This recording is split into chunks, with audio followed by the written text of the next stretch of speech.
estuvimos comentando un poco, bueno, yo les leí algunas cosas que he escrito sobre la sabiduría, sobre el nous, que así le llama Aristóteles en griego, ¿verdad? Pues un intelecto que no es propiamente discursivo y que los aristotélicos medievales también llamaban habitus principium, el hábito de los principios, ¿no?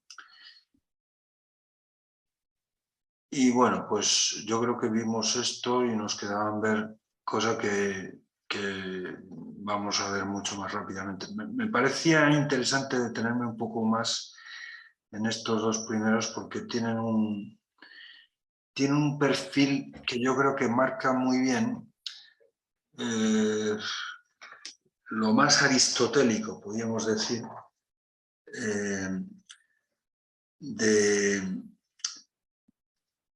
de la noción de saber. Es decir, realmente el perfil más, yo diría, personal o la personalidad filosófica más perfilada, valga decirlo así, de Aristóteles, yo creo que se nota mucho en lo que dice sobre estas dos cosas, la sabiduría y el hábito de los principios, nous, ¿no? Bueno, lo demás que dice sobre los otros tres que vamos a ver ahora, la ciencia, la prudencia y el arte, pues en el fondo son cosas que, bueno, Aristóteles las explica muy bien, pero tampoco son tan, no sé, no, o sea, son nociones que ya están muy acuñadas en el momento que... Bueno, vamos con la cuestión de la... A ver, ¿dónde tengo yo esto? Perdón un segundo. De la cuestión de la ciencia, ¿no? En griego, episteme, o en latín, scientia, ¿no? Bueno, la ciencia es, dice Aristóteles, conocimiento cierto por causas. Esa es la definición que él da de ciencia. Conocimiento cierto por causas. En latín, cognitio certa per causas. A diferencia del nous, o sea, es decir, del hábito justo anterior que hemos estado viendo, el hábito de los principios, que es de carácter intuitivo, la ciencia es un hábito discursivo. Creo que es una diferencia muy notable. O sea, la ciencia es un proceso, mientras que digamos, bueno, la ciencia es un proceso y el hábito intelectual que Aristóteles llama ciencia, pues evidentemente es la disposición o la predisposición para llevar adelante bien ese proceso. Mientras que digamos, el nous ciertamente es un conocimiento habitual, es un hábito, pero que se consigue con un solo acto de juzgar, como veíamos el otro día, ¿no? Bien, a diferencia del nous, que es de carácter intuitivo, la episteme, la ciencia, es un hábito discursivo y tiene más que ver con las consecuencias que con los principios. O sea, concretamente es el hábito de extraer conclusiones a partir de premisas anteriores que son más claras, ¿no? Por tanto, la certeza que mediante ese discurso se alcanza es de tipo demostrativo. Antes he dicho, la definición que da Aristóteles, conocimiento cierto por causas. O sea, es un conocimiento no probable, ¿no? No es un conocimiento hecho meramente, digamos, de conjeturas o de hipótesis, aunque la hipótesis y la conjetura pueda ser un momento inicial del proceso científico. Obviamente siempre lo es, claro. Pero a lo que tiende la ciencia, insisto, es a continuar el discurso para convertir esas conjeturas en tesis, ¿no? Esas hipótesis, digamos, confirmarlas o descartarlas. Y por tanto, en este último caso, pues claro, habría que buscar nuevas hipótesis, etcétera, ¿no? Es el hábito, esto ya lo he dicho. Por tanto, la certeza que mediante ese discurso científico se alcanza es de tipo demostrativo. En efecto, la ciencia ha de tratar de demostrar lo que propone. Digamos, no basta simplemente con mostrarlo, ha de aducir pruebas que hagan evidente la conclusión a partir de la evidencia cruzada entre las premisas de las que se infiere esa conclusión, ¿no?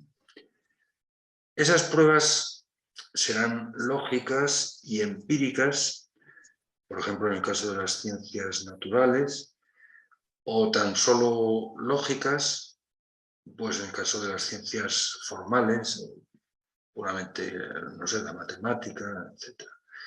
O sea, dependiendo del tipo de ciencia que se trate, pues las pruebas, las comprobaciones, serán lógicas y empíricas o tan solo lógicas, ¿no?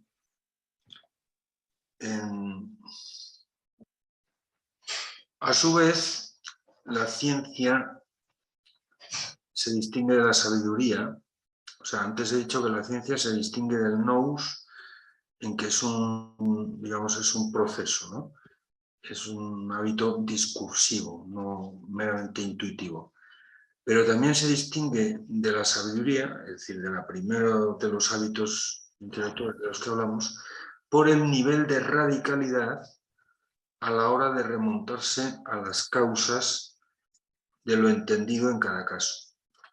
Mientras que la sabiduría alcanza a las causas últimas, la ciencia se mueve más bien en el rango de las causas próximas, digamos, de las que son más cercanas al fenómeno estudiado en cada caso, ¿no? O sea, no sé, pues cuando un físico pues explica, por ejemplo, la ley de Newton, ¿no? Pues la gravedad en función de la masa y la aceleración pues de los cuerpos graves, pues evidentemente está haciendo una, no sé, una explicación que dentro del orden de la física pues es bastante completa, ¿no? Bastante cabal, ¿no? Pero desde un punto de vista, si quieren ustedes, metafísico, o sea,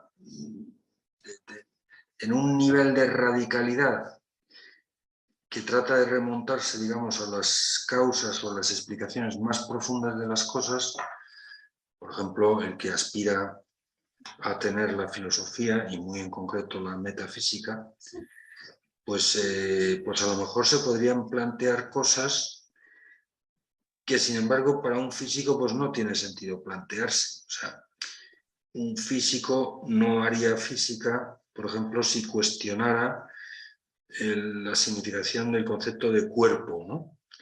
O del concepto de aceleración, o del concepto de masa.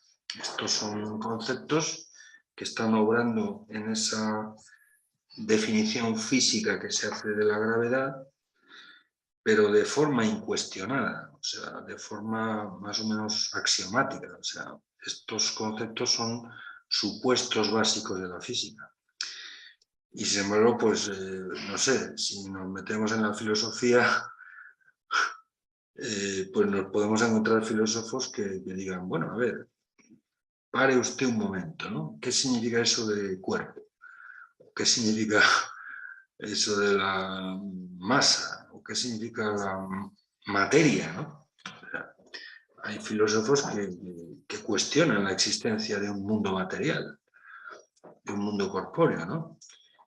Pero claro, si un físico cuestionara eso, pues entonces se saldría del ámbito de la física y ya se metería en otro ámbito, ¿no?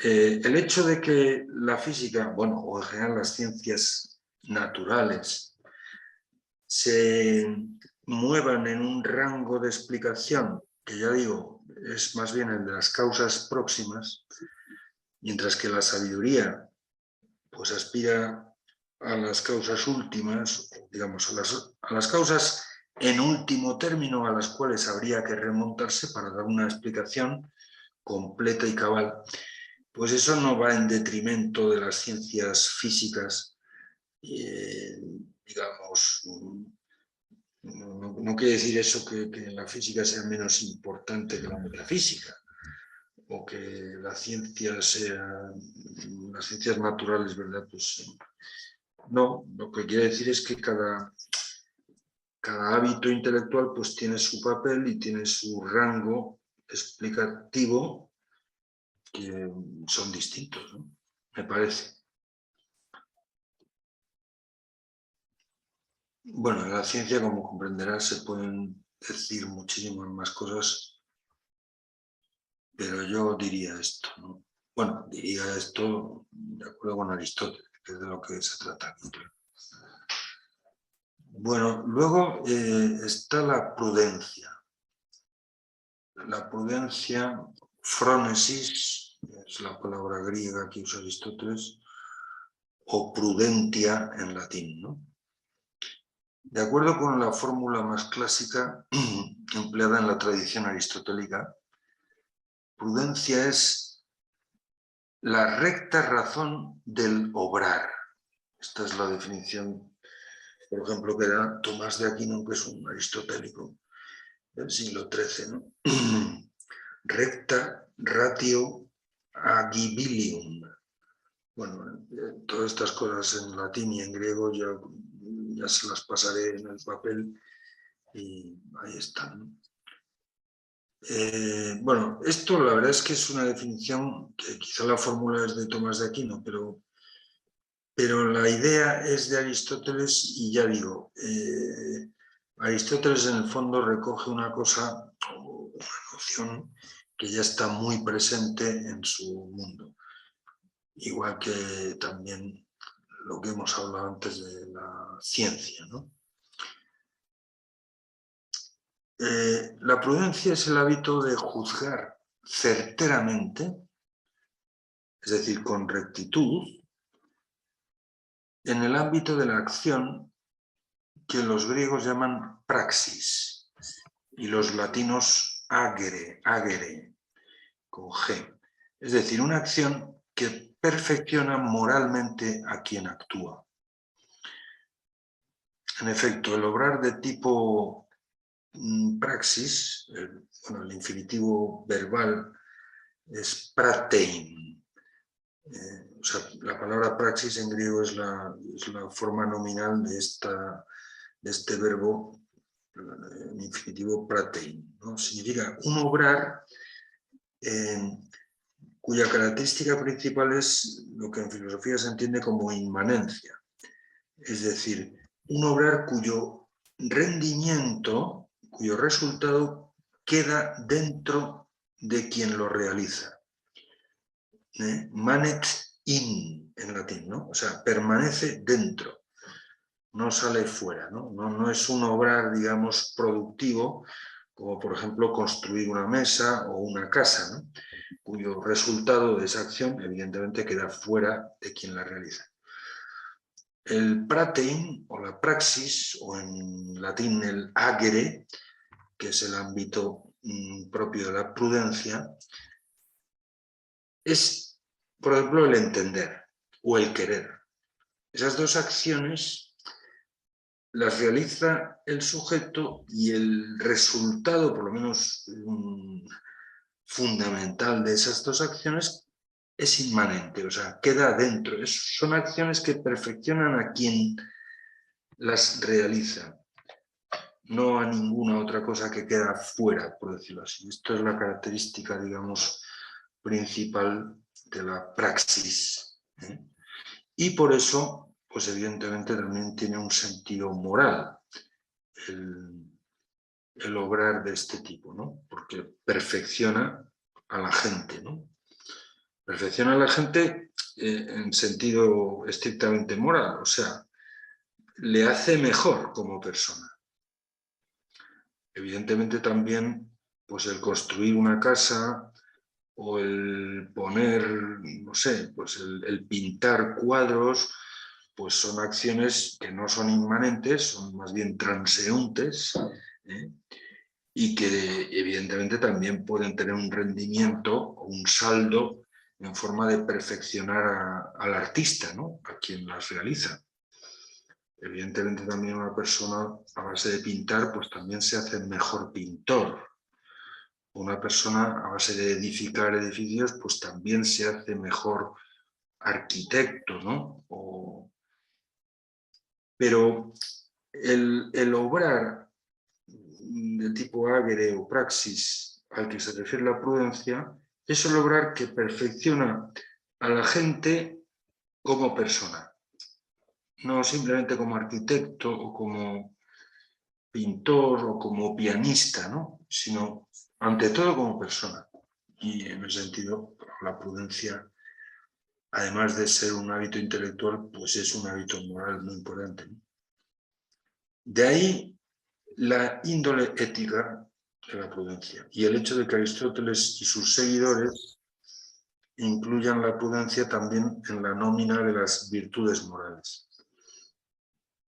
Ciertamente es un hábito intelectual, dado que los actos para los que faculta y a los que predispone son juicios, o sea, son actos intelectuales. Concretamente, el juicio que Tomás de Aquino llama práctico, o sea, es una denominación peculiar de Tomás de Aquino, ¿no? El juicio práctico, con guión entre medio, práctico, guión práctico. Toda vez que el juicio prudencial, por un lado, procede de la experiencia del actuar, de la praxis, y por otro lado, se orienta también directamente a la acción que está por llegar. Procede, digamos, de la experiencia de acciones pasadas y al mismo tiempo se orienta a iluminar la acción futura. Pero a iluminarla, insisto, en concreto, no en general, como puede hacer, por ejemplo, el conocimiento científico de la ética. O sea, si la ética es una ciencia, pongamos una parte de la filosofía práctica, Aristóteles, desde luego, esto también lo dice, pues claro, es porque nos habla del bien en general. Mientras que la prudencia, bueno, que evidentemente puede tener en cuenta también la ciencia moral, pero en sí misma no es ciencia. Es un hábito que a lo que nos lleva, digamos, no es a un conocimiento universal del bien, sino a tratar de ilustrar el bien concreto que yo puedo traer a la realidad mediante mis decisiones. Esto es, digamos, la diferencia entre el bien que es objeto de un conocimiento científico, como puede ser el de la ética, y el bien que es conocimiento de un juicio, en el fondo de un dictamen completamente determinado en concreto, ¿no? Eso es lo que significa para Tomás de Aquino el juicio práctico, o sea, reduplicativamente práctico en el sentido de que, por un lado, procede de la praxis anterior, de la experiencia moral, digámoslo así, y por otro lado, ilustra la praxis, digamos, que está por venir, la acción que está por llegar y que trata de iluminar en concreto. Una persona prudente es una persona juiciosa. Esto es una expresión que, bueno, no sé si allá en el Perú se emplea, En España la verdad es que ya está muy en desuso, pero yo recuerdo a mi abuela concretamente, pues que la empleaba con frecuencia. Bueno, y antiguamente, vamos, cuando yo era pequeño era más frecuente oírla, ¿no? De una persona, esta es una persona muy juiciosa, ¿no? En el sentido de que es una persona habituada a dictaminar de manera inteligente sobre la acción moral más adecuada aquí y ahora, o sea, en concreto,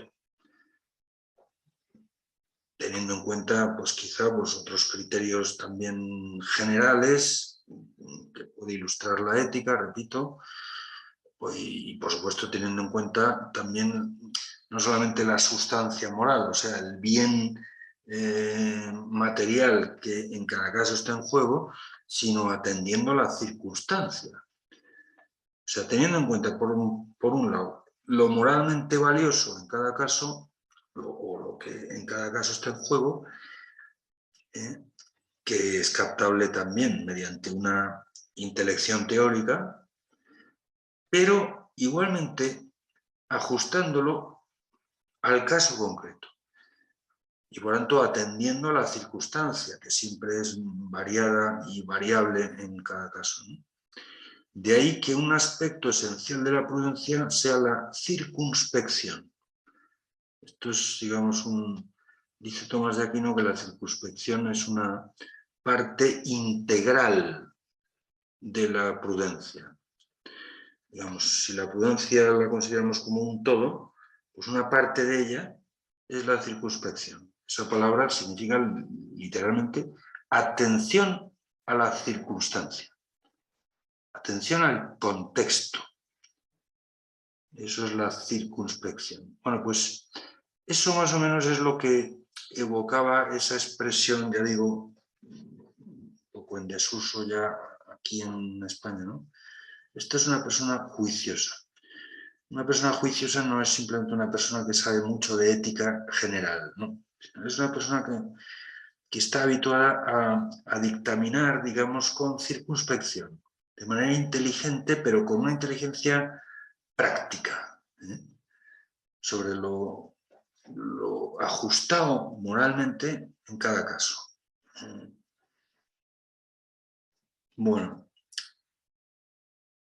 se advierte aquí la relación de la prudencia con el intelecto práctico y con la conciencia moral, que es concretamente la instancia llamada a emitir los dictámenes prudenciales que nos muestran el bien que podemos y debemos hacer. Lo agibile y lo agendum, ¿no? O sea, lo que se puede hacer y lo que se debe hacer. Así como el mal que podemos y debemos omitir y evitar, el vitandum, ¿no? Lo que hay que evitar. El aspecto de la prudencia en el que advierte más claramente su relación, en el que se advierte más claramente su relación con lo práctico, es la resolución, que en latín llaman imperium, imperio, vaya. Esto, digamos, esto sería otra parte integral de la prudencia. O sea, si la prudencia la consideramos como un todo, pues una parte sería la circunspección, atención a la circunstancia, sin perder de vista la sustancia, lógicamente. Pero, digamos, particularizándola en cada caso, eso es la circunspección, eso sería una parte integral de la prudencia. Y otra parte integral de la prudencia es esta, ¿no? El imperium. Es decir, la resolución en la que desemboca la deliberación prudencial. O sea, cuando hemos deliberado que entre todas las opciones posibles, pues una de ellas es la que aquí y ahora efectivamente resulta mejor o resulta, no sé, más practicable, o es la más justa en cada caso, o la virtuosa, o la debida, ¿no? Pues en cierto modo, el ser capaz de interrumpir la deliberación, que de suyo podríamos prolongar infinitamente, porque siempre las circunstancias son muchísimas y son muy variables y muy variadas, ¿no? Entonces uno podría, digamos, estar deliberando pues toda la vida, ¿no? Bueno, también la prudencia tiene mucho que ver con la capacidad, curiosamente, de decir, basta ya, interrumpir la deliberación y pasar a la acción, digámoslo así, o sea, al imperio, ¿no? O sea, aunque el juicio es esencial en la prudencia, o sea, la prudencia es un hábito que nos predispone justamente a eso, al juicio práctico, que dice Tomás de Aquino, ¿no? Sin embargo, el acto capital de la prudencia, curiosamente, no es un juicio, sino que es la decisión que impera, eso significa imperium, ¿no?, a las facultades ejecutivas, digamos, la moción interna que determina la conducta exterior, que ya manda, digamos, a las facultades, a las actitudes, o sea, a las potencias ejecutivas, pues que pongan en marcha, que pongan por obra, ¿verdad?, lo deliberado, lo decidido, ¿no? Es claro para los aristotélicos que el mundo moral no es ni primera ni principalmente el de la conducta exterior, sino sobre todo el de la razón práctica y la conciencia. Es decir, no puede tener carácter moral una conducta que no sea inteligente. Por ejemplo, la que tan solo es puro reflejo condicionado pues, de lo acostumbrado, tanto de las costumbres individuales que cada sujeto tenga, como de las costumbres sociales, o sea, de las vigencias colectivas, lo que en general pues, hace la gente y tal.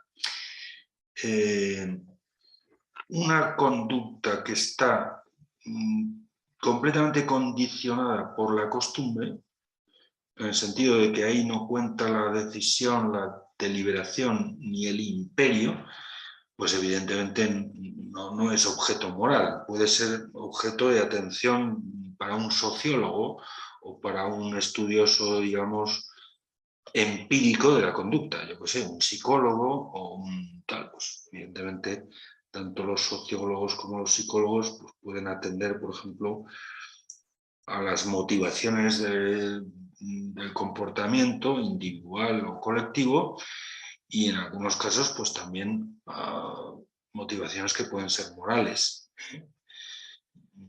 bueno, o de otro tipo, ¿no? Pero insisto que la conducta humana tiene propiamente naturaleza moral y valor moral, por lo tanto, mérito o demérito, es decir, puede ser juzgada como buena o mala en sentido moral, en la medida en que es inteligente y, por supuesto, libre, claro, pero en que procede, digamos, ya digo, de una iluminación inteligente interna y de una moción también interna, aunque luego se transmita, digamos, hacia afuera a través de las facultades ejecutivas, o sea, bueno, pues ya ordenando las manos que se pongan a la obra, manos a la obra, como decimos aquí, ordenando pues a los pies, pues que, no sé, pues que se dirijan hacia donde tengo que ir o lo que sea, ¿no? Pero la acción es moral sobre todo, pues ya digo, por todo este contenido interior que es el que tiene que ver con la razón práctica y con la conciencia. Es claro, repito, para los aristotélicos que el mundo moral no es ni primera ni principalmente el de la conducta exterior, sino sobre todo este mundo interior de la razón práctica. Es decir, no puede tener carácter moral una conducta no inteligente. Por ejemplo, la que tan solo es reflejo de lo acostumbrado individual o socialmente. Solo puede tener valor moral el comportamiento reflexivo, consciente, no el mero reflejo condicionado, ¿no? La conciencia moral, que es individual, subjetiva, es decir, de cada sujeto moral, emite juicios prudenciales que, teniendo a la vista lo bueno en general, la ley moral dictamina el mejor modo de llevarlo a la vida, a la práctica, como hemos visto, ¿no? Pero eso quiere decir que tampoco es moral un mero conocimiento del bien que no nos lleve a hacerlo, digamos, a ponerlo en práctica en la forma en que podamos hacerlo en concreto nosotros en nuestra circunstancia. O sea, digamos, la naturaleza de lo moral se sustrae de estos dos, por decirlo así, campos, ¿no? En primer lugar, del campo de la mera costumbre, digamos, de la mera conducta inercial, no pensada, no reflexionada, no decidida, pero también se sustrae, digamos, de una inteligencia que no nos lleve al imperio, digamos, a detener la reflexión, la deliberación y a ponernos manos a la obra a hacer algo.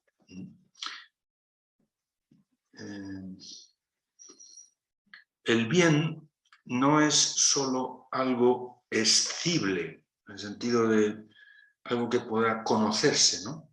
Sino ante todo es agible, algo que debe hacerse.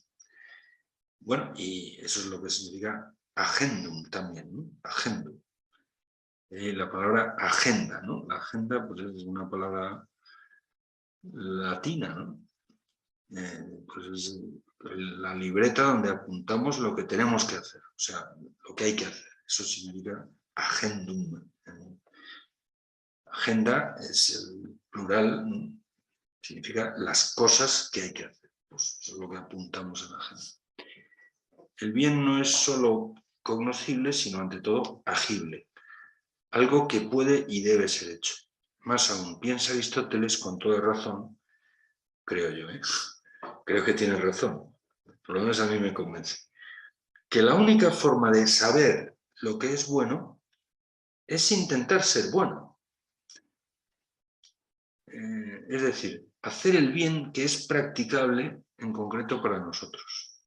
O sea, él dice en la Ética Nicómaco que, claro que si la ética, aunque la ética, ya digo, no es lo mismo que la prudencia, la ética es una ciencia, por lo tanto busca un conocimiento, digamos, universal, ¿no? Y en eso claramente se distingue de la prudencia, que es un juicio práctico.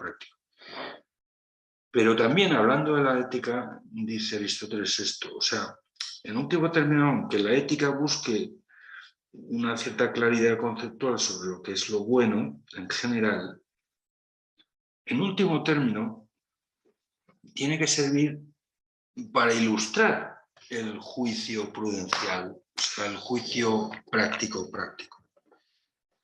Una ética que nos sirviera solamente para conocer el bien, pero que no nos impulsara a hacerlo, dice Aristóteles, lo dice así, sería como un cuchillo sin filo. Es decir, un cuchillo, pero que no puede acuchillar. Claro, la esencia de un cuchillo, como de cualquier artefacto, pues es poder eficazmente servir para aquello para lo que ha sido diseñado y construido, ¿no? Y evidentemente la esencia de un cuchillo es poder acuchillar. Pero a su vez la condición de que un cuchillo pueda acuchillar es que esté afilado. Si un cuchillo no tiene filo, pues es un cuchillo descuchillado, vamos. O sea, es un cuchillo que ha perdido su esencia de cuchillo, o digamos, su virtualidad de acuchillar, ¿no? Bueno, pues algo parecido, dice Aristóteles, sería una ética que únicamente nos sirviera para conocer el bien, pero no para hacerlo, ¿no? Esto es lo que dice, ¿no? El bien no es solo algo escible, algo que se pueda conocer, sino, ante todo, algo agible y agendum.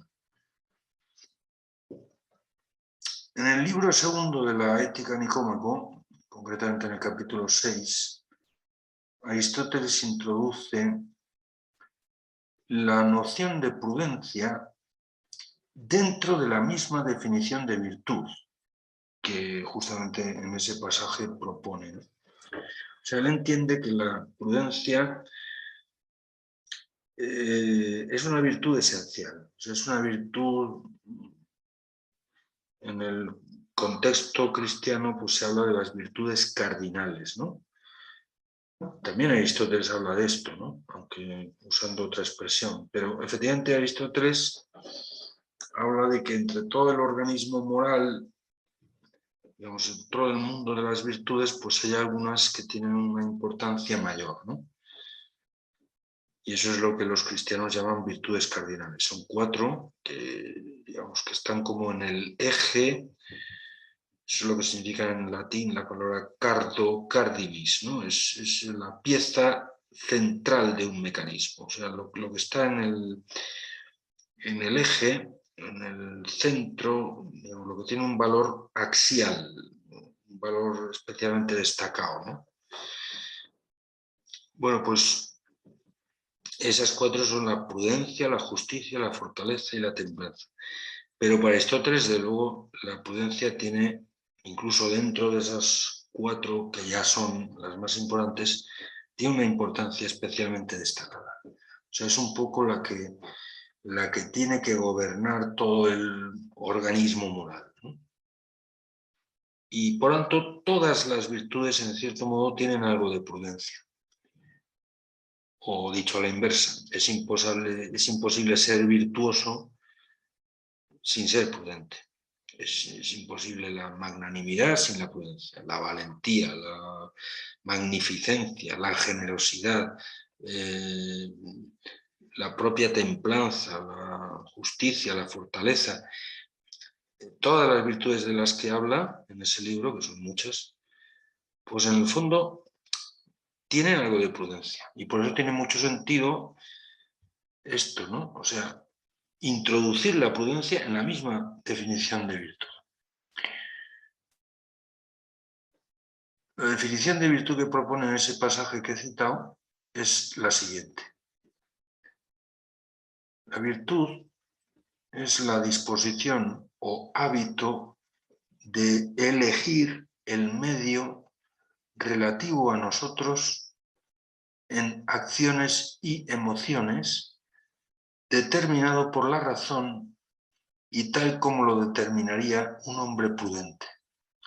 Bueno, esto que he leído es quizá una versión un poquito alambicada, es una traducción un poquito compleja, pero se podría decir de forma, yo creo que más simple, más clara en castellano. O sea, la virtud para Aristóteles es, ante todo, un hábito electivo. Repito lo que he dicho antes. Es decir, un hábito no de mover las manos o de mover los pies o de hacer cosas exteriores, sino sobre todo una predisposición a elegir, que es un acto interno. Es una facilitación, es una facilidad que tenemos para elegir. Evidentemente, elegir presupone deliberar, que es un acto intelectual, o sea, es un acto, es una acción en la que nosotros ponderamos, es decir, sopesamos, medimos el peso relativo de unas razones, pues, u otras, que luego ya nos llevarán a decidirnos por una opción u otra, ¿no? Por lo tanto, la deliberación, digamos que es como el paso previo a la decisión. Bueno, la virtud, insisto, no es un hábito de hacer cosas hacia afuera. Bueno, aunque evidentemente, también lo he dicho antes, evidentemente en un momento dado, pues también la prudencia tiene que suponer el imperio, ¿no? O sea, tiene que suponer que eso que hemos juzgado, que hemos deliberado y que hemos decidido, pues efectivamente ponernos manos a la obra, a traerlo a la realidad mediante acciones que podemos también ejecutar, ¿no? Pero ante todo, para lo que habilita o para lo que dispone la virtud es para decidir bien. Esto es lo que significa un hábito electivo. Que, digamos, que nos muestra, dice aquí, un medio relativo a nosotros. Es decir, nos muestra, digamos, un cierto equilibrio, algo que está en el medio, aunque no es un equilibrio, digamos, puramente geométrico o aritmético, o sea, no es el punto medio o exacta equidistancia respecto de dos extremos, ¿no? O sea, esto es un concepto muy fundamental para Aristóteles. Mesotés, dice en griego, es lo que traducimos como mesura. Mesura es justamente la capacidad de encontrar el equilibrio, aunque no necesariamente ese equilibrio tiene que ser, repito, una equidistancia. Es algo que tiene más de cualitativo que de cuantitativo. Es digamos, una actitud o una postura intermedia, ciertamente, entre otras posturas extremistas o extremosas. Esto es el famoso tópico in medio virtus, ¿no? O sea, el exceso y el defecto. Por defecto o por exceso podemos pecar, mientras que la virtud siempre pues está un poco entre medias, ¿no? Pero repito, no es una cuestión cuantitativa de pura equidistancia, sino más bien de juicio práctico, en el cual una persona juiciosa, una persona prudente, una persona virtuosa en el fondo, es capaz de encontrar en cada caso para ella, esto lo dice explícitamente esta fórmula que he leído, ¿no? Un hábito de elegir el medio relativo a nosotros. O sea, lo que a cada persona, o sea, la forma que cada persona tiene de actuar con mesura, o sea, equilibradamente, de acuerdo con su situación, de acuerdo con sus circunstancias, ¿no? Esto sería, yo creo que una traducción más comprensible de la fórmula que emplea Aristóteles. Probablemente esto que he leído antes es una fórmula, una traducción un poquito compleja. Yo creo que en griego se entiende mucho mejor. Vamos. Bueno, en esta fórmula, es decir, repito, un hábito electivo, esto es la definición, repito, que él da de virtud en el capítulo 6 del libro 2 de la Ética Nicómaco. Es un hábito electivo, una disposición a elegir, que nos muestra la forma mesurada, equilibrada, de actuar en concreto para nosotros en cada circunstancia. Y dice Aristóteles, la forma en la que actuaría una persona prudente. En ese sentido, ya digo, ¿no? El propio Aristóteles, cuando define la virtud, introduce la prudencia dentro de la definición de virtud. Esto es una cosa muy curiosa y la verdad es que por lo menos a mí me llamó mucho la atención porque claro, o sea, si la prudencia es una virtud fundamental, una virtud cardinal, una virtud que está digamos, en la estructura misma de todas las virtudes, por lo tanto que toda virtud tiene algo de prudente, pues claro, definir la virtud, por ejemplo, de la prudencia, pues diciendo que, oiga usted, la prudencia es la forma de actuar que uno puede descubrir si uno mira a una persona prudente. En el fondo, claro, Aristóteles te está diciendo algo parecido a eso. Cosa que uno podría pensar que es un poco una tomadura de pelo, introducir en la definición justamente aquello que quieres definir, ¿no? Pues no parece muy congruente desde el punto de vista lógico y desde luego de acuerdo con las cosas que dice el propio Aristóteles, hablando de la definición en la lógica, pues esto no es una buena definición. Y sin embargo, no sé si ese reproche se le puede hacer. Pero desde luego, si lo piensa uno un poquito despacio, me parece que es una de las cosas más profundas que dice Aristóteles en ese libro.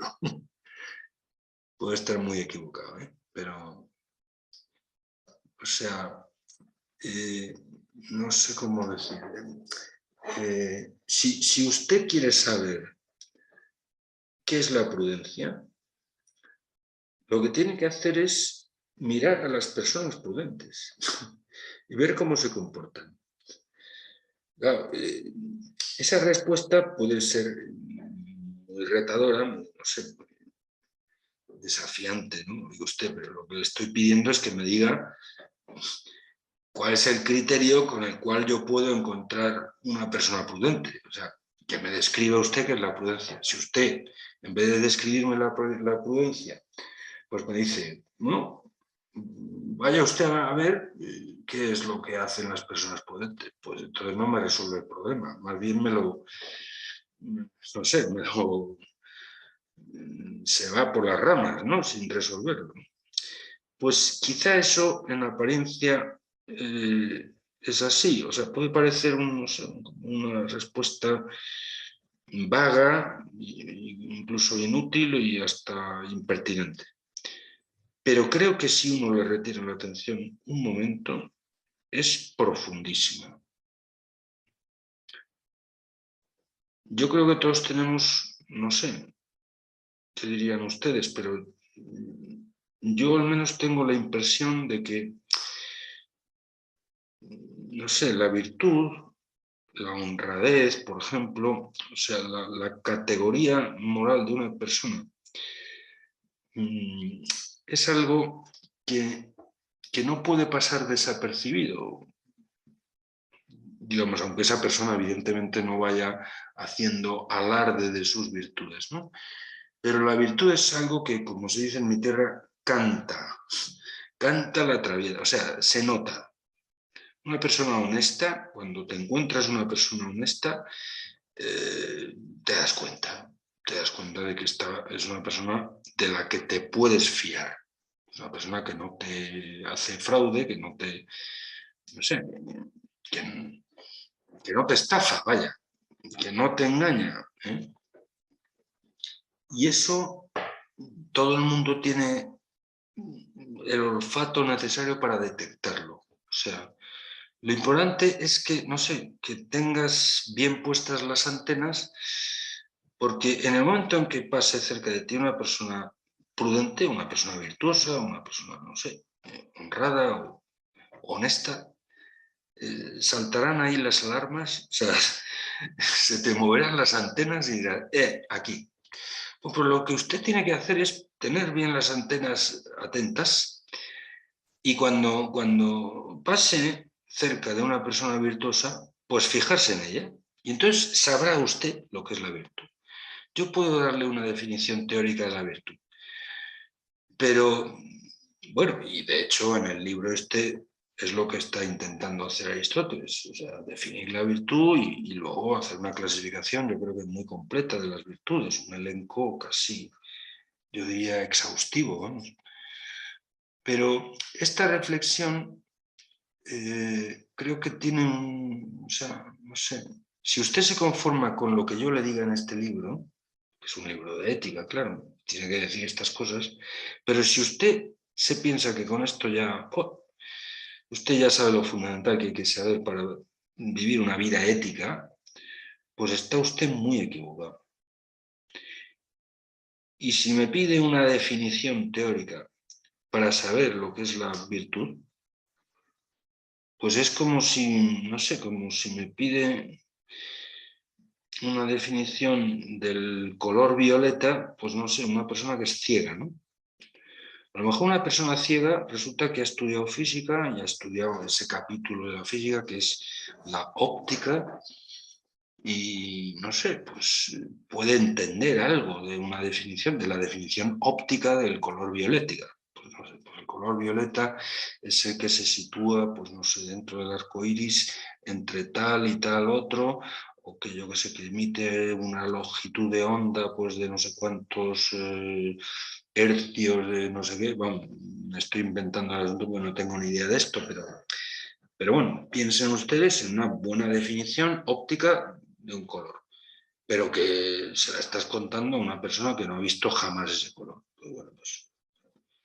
Pero claro, entre la idea que puede hacerse un ciego de lo que es el color violeta a través de una definición óptica de ese color y la realidad del color violeta que puede percibir una persona que, no sé, y mucho más, ¿verdad? Pues es un pintor y tal, y como Goya y tal, que es un maestro de los colores y tal, pues hay una diferencia abismal, abismal. Es todo un abismo de diferencia. Pues algo parecido pasa con... Bueno, yo le estoy aquí ofreciendo, diría, ¿no? Aristóteles, pues sí, una definición porque de esto estamos hablando de ética, ¿no? Pero ojo con conformarse. O sea, en el fondo lo que viene a decir es esto, o sea, que la virtud sí, pues se puede decir que es un hábito electivo, y además que tiene que ver con, pues eso, con el medio, la mesura, el equilibrio. Además se puede añadir que no es un equilibrio meramente cuantitativo, sino que es un equilibrio cualitativo. Es decir, que no se mide con escuadra y cartabón, ¿no? Sino de otra manera. Y para medirlo, lo que hace falta es ponerse las antenas y encontrarse con alguien virtuoso, o sea, con alguien prudente, ¿no? Entonces, es viendo cómo actúa esa persona, pues entonces estás en condiciones de detectar cuál es la forma mesurada de actuar. Bueno, pues creo que, aunque pueda parecer, repito, una cosa, no sé, un poquito impertinente o que no responde, yo creo que es de las cosas más profundas que se han dicho sobre la virtud. Bueno, claro, en esta fórmula destacan dos elementos, ¿no? La prudencia, que justamente por ser una virtud cardinal, es decir, por ejercer ese papel directivo en todo el organismo moral, pues también son dos rasgos en general de toda virtud, no solamente de la prudencia. Esto que mencioné antes, ¿no? El obrar virtuoso siempre tiene algo de mesura, eso es lo que significa en griego mesotés, es decir, estriba en un cierto punto medio, in medio virtus, que excluye los extremos, tanto el exceso como el defecto, como en principio viciosos. Digo en principio porque esto no siempre es así, dado que, repito, la mesura no es una equidistancia cuantitativa. Esa medida, que es más bien cualitativa, a veces lleva a que lo equilibrado y lo mesurado pueda ser algo que teóricamente es un exceso, o incluso que desde el punto de vista cuantitativo pues está en uno de los extremos. El propio Aristóteles pone como ejemplo, ¿no? A veces el equilibrio no es un valle entre dos cumbres, sino precisamente una cumbre entre dos valles. De ahí que en ocasiones la virtud consiste en actuar omitiendo absolutamente algunas acciones que son intrínsecamente perversas. El propio Aristóteles pone 3 ejemplos, ¿no? El asesinato, o sea, matar, robar y adulterar. Estas 3 acciones que son intrínsecamente perversas, hay que omitirlas siempre. O sea, no cabría decir, bueno, pues, oiga usted, entre robar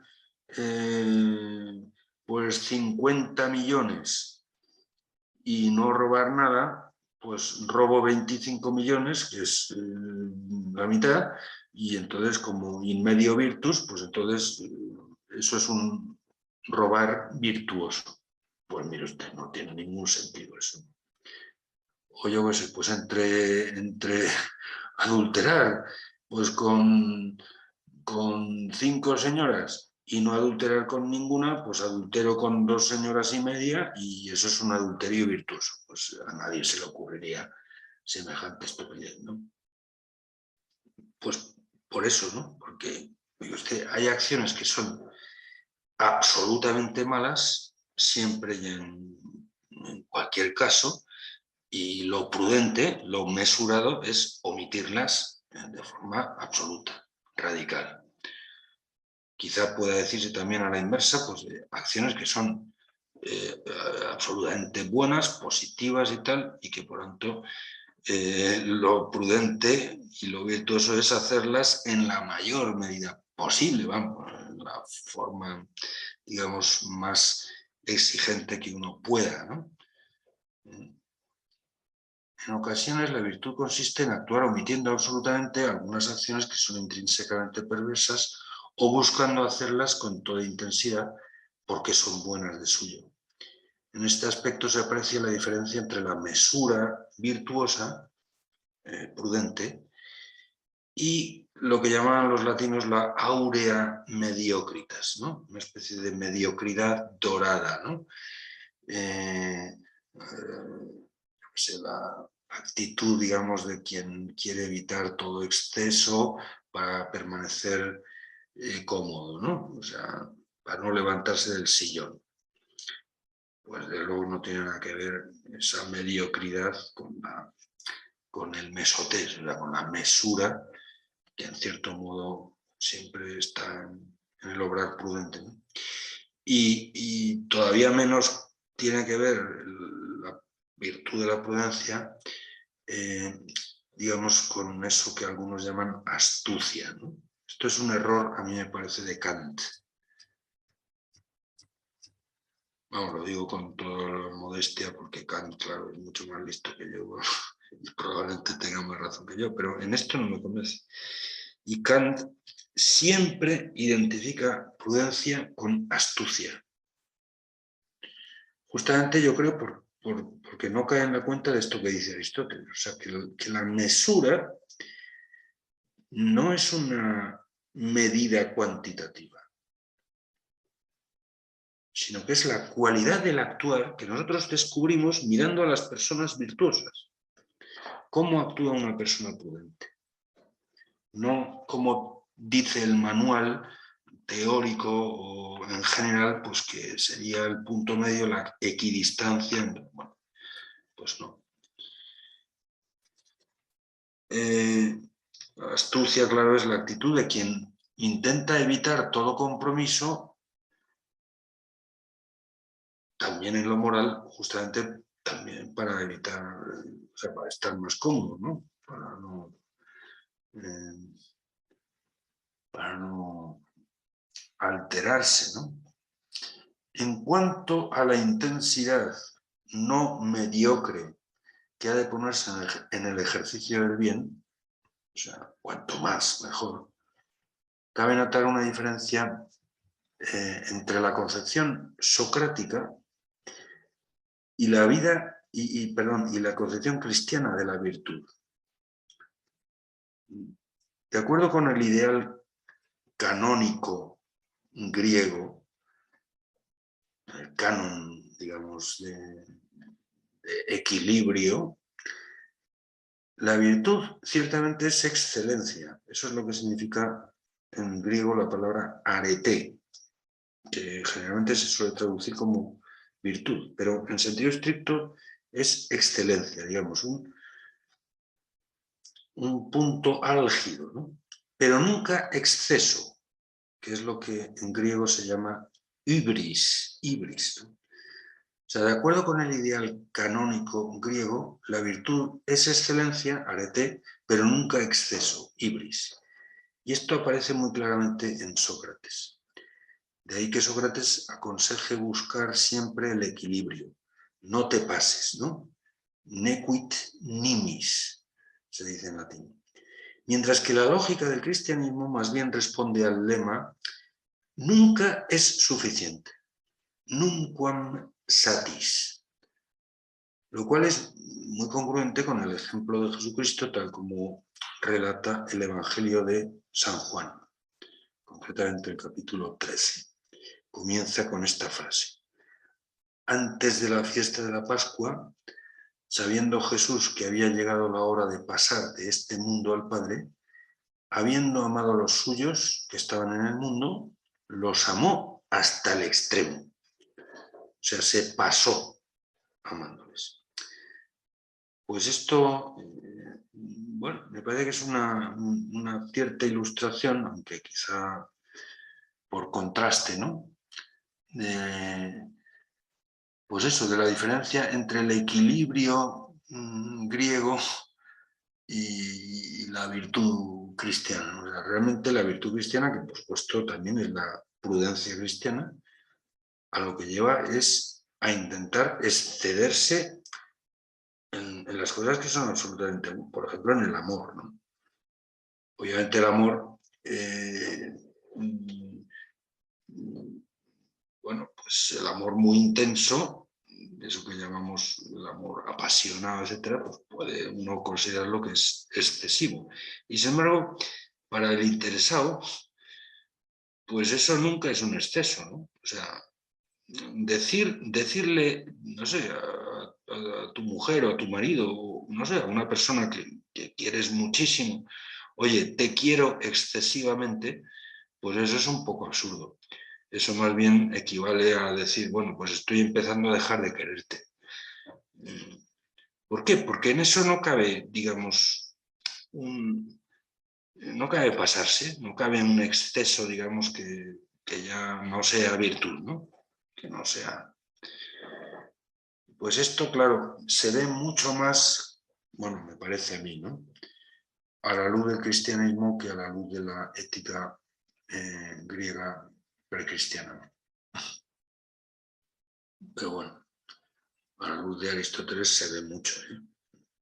Y yo creo que aunque no dice tanto como lo que dice el Evangelio de San Juan, lo que dice Aristóteles aquí no es completamente incongruente con lo que después dirá el cristianismo, me parece. Bueno, esto sobre lo de la mesura, tal, que es algo estructural de la virtud. Y en relación al otro elemento que aparece en la fórmula que he leído antes, es decir,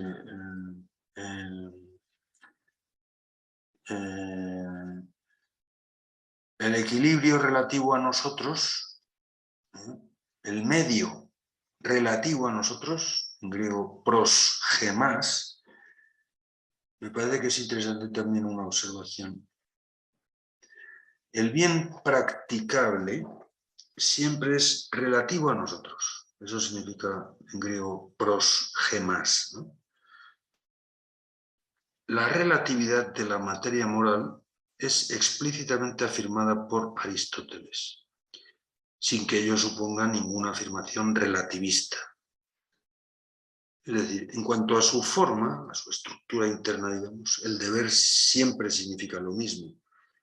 Estar obligado en conciencia a algo, pues significa, tiene un significado, digamos, universal, ¿no?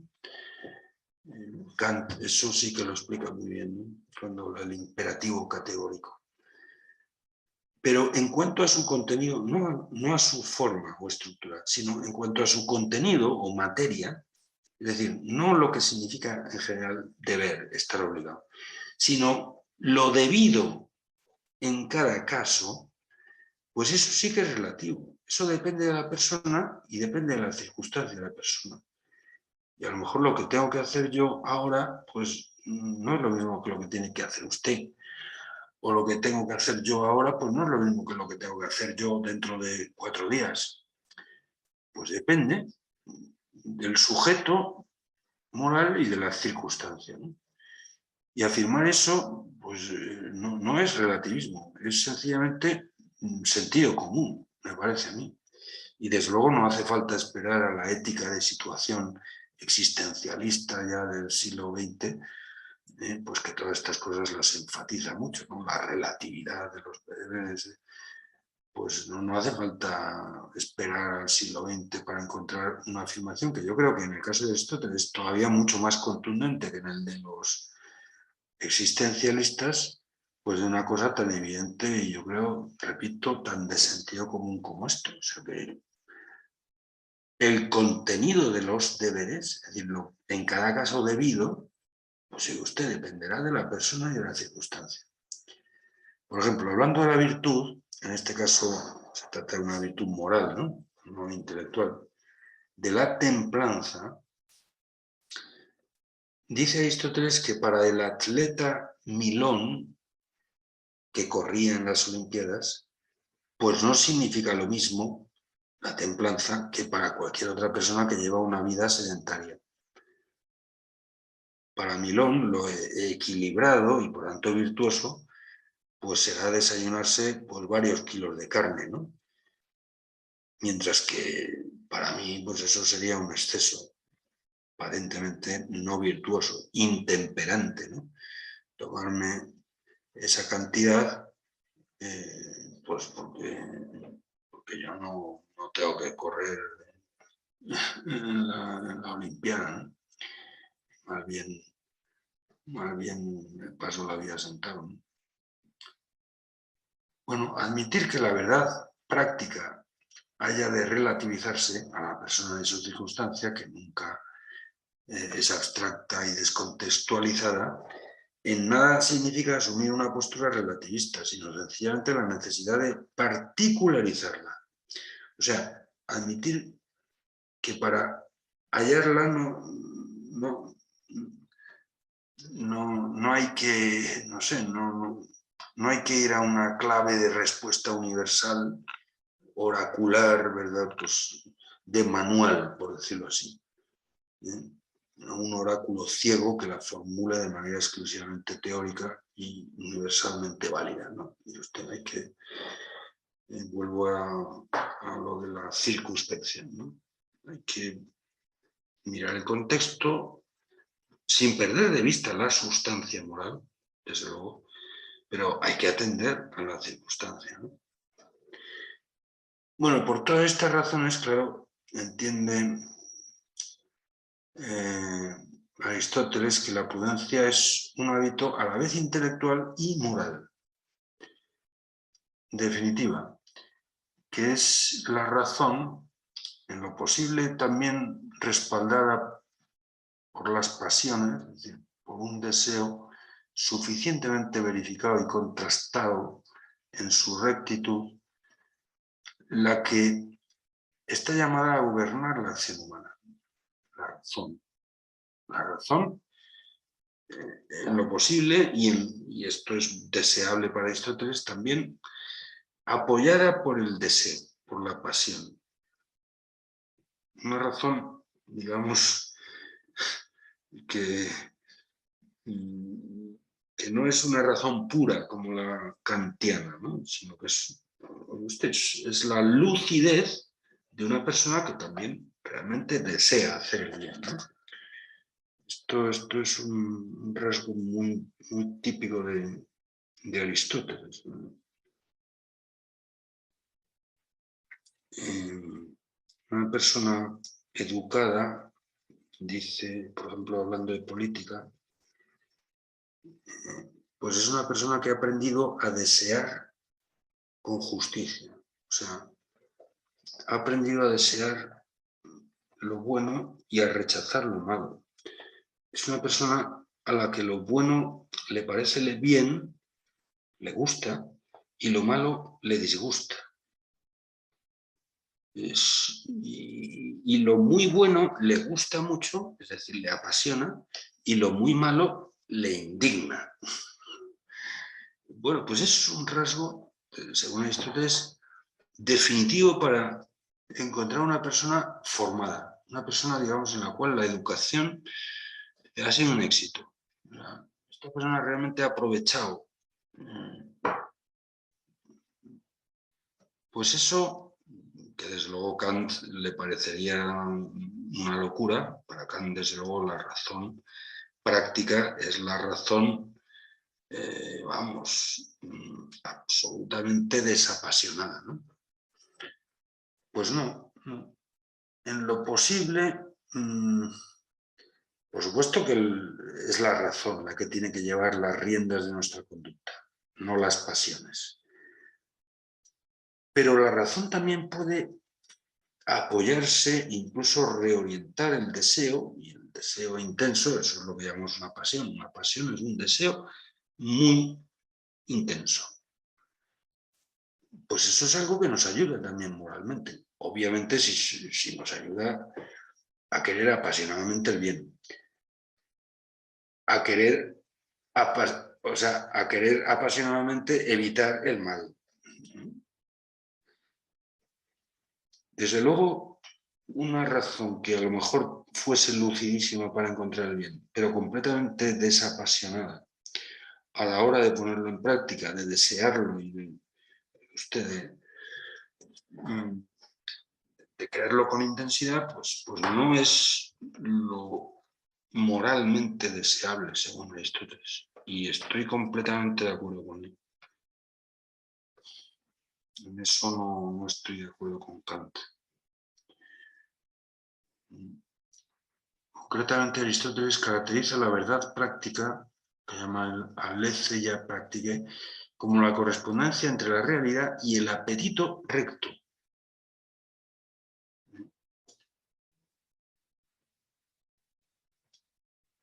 Es decir, un apetito que está suficientemente contrastado y rectificado, ¿no? La especificidad irreductible de la verdad práctica respecto de la teórica, o sea, la verdad que está por hacer, de la verdad que está ahí, ya por decirlo así, hecha, y respecto a la cual pues, lo que tengo que hacer es someterme y decirla como es, eso es lo propio de la verdad teórica, ¿no? El juicio teórico. No, pero la diferencia con la verdad práctica, es decir, la verdad moral, reside en que aquella, la verdad moral, no debe verse como una mera aplicación de esta, es decir, de la verdad teórica. No, la verdad práctica, el bien que está por hacer, o sea, lo realmente bueno que hay que hacer, no es simplemente la verdad de ciertos enunciados teóricos referidos a acciones, sino precisamente es la verdad de las acciones mismas, o sea, el bien de hacerlas. Hay una frase en la Ética Nicómaco que la primera vez que la leí me dejó bastante sorprendido, pero me llamó tanto la atención que la leí varias veces y creo que a la quinta o la sexta vez que la leí, reflexionándola un poco, me parece que la entendí y creo que es genial. Es muy sencilla. Bueno, aparentemente la fórmula es muy sencilla, se la leo. Para saber lo que se debe hacer, hay que hacer lo que se quiere saber. Me parece un poco compleja, pero la repito. Para saber lo que se debe hacer, hay que hacer lo que se quiere saber. En cierto modo, yo creo que engancha muy bien con esto que mencionaba antes, ¿no? Es decir, esa especie de aparente incongruencia, incluso paradoja, ¿verdad? Pues de introducir en la definición de la virtud y, por supuesto, también en la definición de la prudencia, que es una virtud, la prudencia misma. O sea, si usted quiere saber qué es la prudencia, fíjese en alguien prudente. Pues es otra forma, creo, de decir la misma idea, ¿no? Que ya digo, puede parecer un poco, no sé, incongruente, pero es de las cosas más profundas que yo le he leído a Aristóteles, creo. Bueno, esto puede dar para más, pero yo es lo que diría sobre la prudencia.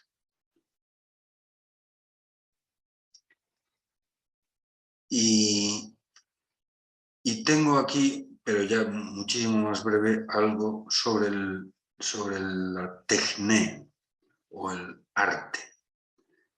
Pero yo no sé si están ustedes ya demasiado hartos de todo este lío y a lo mejor podemos hacer una pausita o... Yo estoy a las órdenes de ustedes, ¿eh?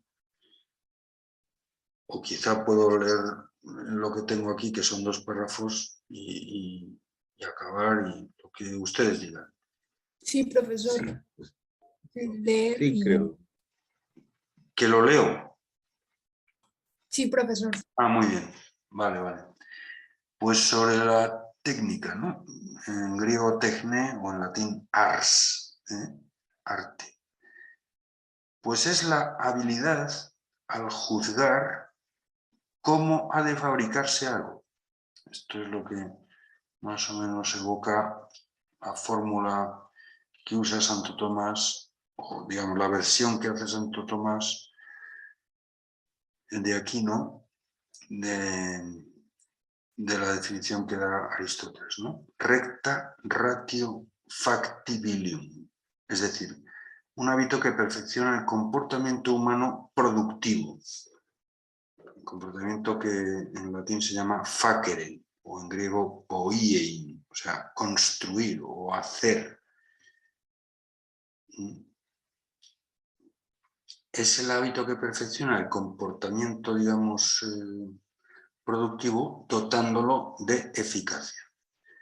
En otros términos, es la corrección en el obrar fabril, por ejemplo, en la fabricación de cosas, ¿no? Antes veíamos que la prudencia se refiere al obrar inmanente, es decir, aquellas acciones que perfeccionan a la gente, haciéndole mejor persona. Aquí, en el facere, que es el terreno de la técnica, la producción, pues se trata de un obrar más bien transeúnte, es decir, un obrar que trasciende o transita, digamos, del agente a la obra exterior o que queda fuera del productor, digamos, al producto. Es la corrección en el obrar fabril, que es la acción humana que se justifica no por sí misma, como la praxis, sino por el producto o resultado de ella. Es decir, el buen hacer que termina en algo que está bien hecho. Tal es la finalidad del facere, el buen acabado. Eso en latín es lo que significa la palabra per factum, o sea, lo que nosotros traducimos como perfecto, o perfección, perfectio. Bueno, pues eso viene de per factum, que es el participio pasivo del verbo facere, ¿no? Lo que significa algo bien hecho en el sentido del facere es algo que está acabado, que está bien terminado. Y eso es justamente lo que significa en latín la palabra perfecto o perfectum, per factum.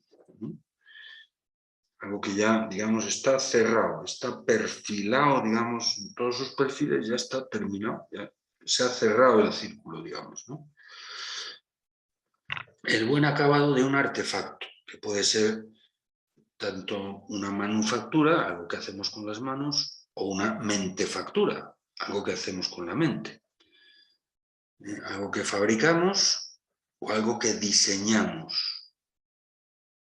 Por cierto, ambas facturas, tanto la manufactura como la mentefactura, la manual y la mental, no son excluyentes, sino mutuamente inclusivas. Claramente, claro, pues uno construye sobre la base de un diseño, ¿no? Uno maneja sobre la base de que uno tiene una idea y persigue un ideal, ¿no? Entonces ya, pues eso le lleva, como decía antes, a poner manos a la obra, ¿no? Tanto la manufactura como la mentefactura no son excluyentes, sino mutuamente inclusivas, pero el arte, es decir, este hábito intelectual que estamos tratando ahora, reside sobre todo en la inteligencia. O sea, es un hábito intelectual. Más que digamos, como se dice en mi tierra, ser un manitas, ¿no? Ser una persona muy habilidosa con las manos. Evidentemente eso también puede formar parte del hábito intelectual, o sea, porque de hecho hay una conexión entre la inteligencia y las manos, ¿no? Que es la que hace posible que yo inteligentemente le mande a mis manos, ¿verdad? Pues hacer algo. Y sin duda es un hábito intelectual el que mi mente mande bien, o sea, que mi inteligencia controle bien las manos y por tanto pueda efectuar lo que quiero hacer pues habilidosamente, ¿no? Claro que esto es posible, pero ante todo la tecné es un hábito intelectual, o sea, es una perfección de la inteligencia. Por tanto, a diferencia del obrar de tipo agere o pratim, que es el que ordena la prudencia, el producir, es decir, la acción fabril, termina no en el agente, sino en lo hecho.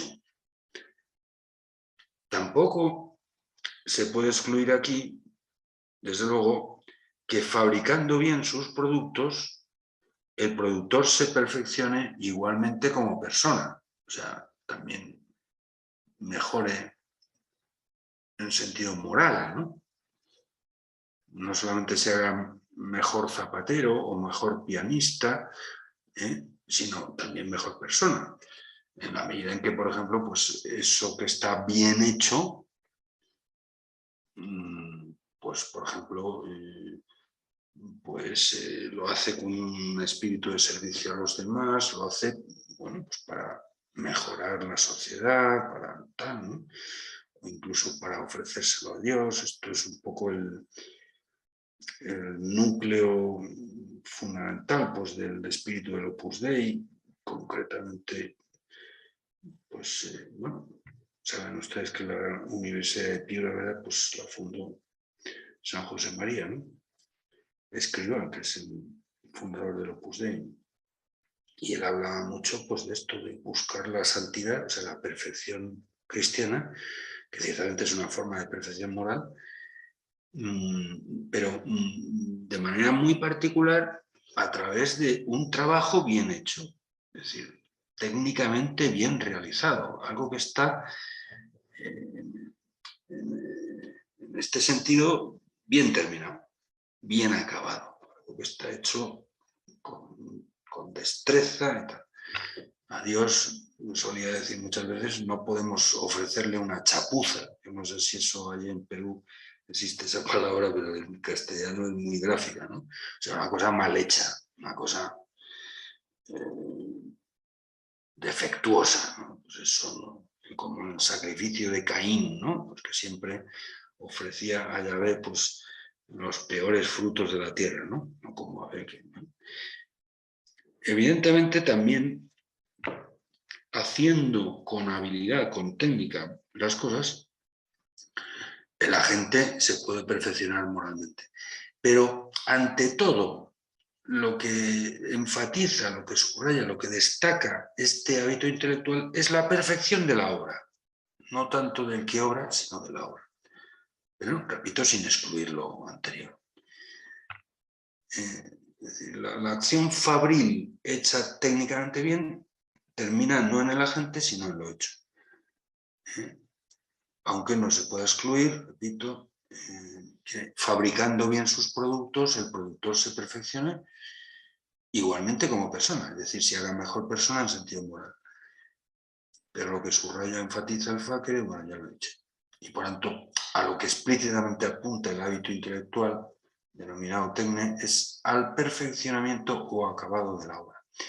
En un lenguaje más moderno, a esta virtud intelectual nos referimos con la palabra habilidad o con la palabra destreza, que ponen más directamente de relieve la buena conexión entre la inteligencia y las manos, que obedecen dócilmente al plan diseñado para construir un artefacto o para manejarlo.